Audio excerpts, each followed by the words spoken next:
સુરતમાં હવે મહિલાઓ માટે ખાસ પિંક બીઆરટીએસ શરૂ કરવામાં આવી છે। સુરત ગુજરાતનું પ્રથમ શહેર છે જેને આ ખાસ પિંક બીઆરટીએસ મળી છે। આ પિંક બીઆરટીએસમાં પાયલટ પણ મહિલા છે। છેલ્લા 2 વર્ષથી મહાનગરપાલિકાને આ બસ માટે મહિલા પાયલટ નહોતી મળતી અને આજે એ ખાલી જગ્યા પૂરી થઈ ગઈ છે।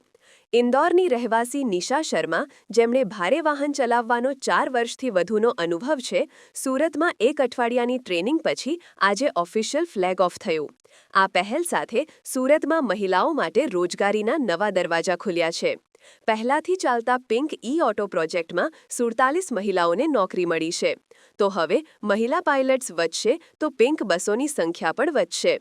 શહેરમાં માસ ટ્રાન્સપોર્ટેશન પર સુરત મહાનગરપાલિકા દ્વારા વિશેષ ધ્યાન કેન્દ્રિત કરવામાં આવ્યું છે, જેમાં ખાસ કરીને પ્રદૂષણ અટકાવવા માટે શહેરના તમામ બીઆરટીએસ રૂટ પર ઈ-બસો દોડાવવામાં આવી રહી છે। આ સ્થિતિ વચ્ચે હવે શહેરની મહિલાઓ યુવતીઓ માટે પણ મહાનગરપાલિકા દ્વારા નવતર પ્રયોગ હાથ ધરવામાં આવ્યો છે। खुशी तो हो रही है, अच्छा भी लग रहा है, बस आगे सक्सेसफुल रहूं, बस यही चाहूँगी। देखिए, सपोर्ट सब जगह नहीं मिलता है, कहीं कहीं पर मिलता है। बाकी अपने ऊपर भी विश्वास रखना चाहिए कि हम इस काम को कर सकते हैं। तो अगर आपके अंदर मेहनत और लगन होगी तो सपोर्ट भी आपके पास आएंगे।